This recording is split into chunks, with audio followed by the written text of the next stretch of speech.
Hello mga pangyo, bakit Taiwan ay isa sa dapat niyong puntahan kapag kayo mag-about 6 reason. Number 1, the salary. Ang salary sa Taiwan ay higher compared sa Middle East or Singapore or Malaysia. Number 2 is the cost of living. Caring-caring ng salary mo. Ang cost of living dito, foods, clothes, mura.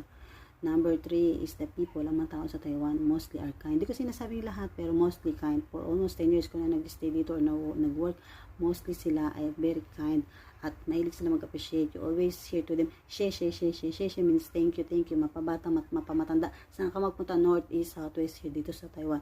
Number 4 is the lifestyle. Ang lifestyle nila dito, ay nila ng matamis, sobrang tamis, ay nila ng sobrang alat. Mahilig sila sa fruits, mahilig din sila sa vegetable. And number 1, exercise. Yan ang lifestyle dito sa Taiwan. Kaya meron dito mga matatanda, 100 years old, still healthy pa rin. Ganon. Number 5 is the weather. Malamig, kairing-kairing lamig. Mainit, kairing-kairing din naman ang init. Number 6 is the food. Mahilig din sila dito sa mga prito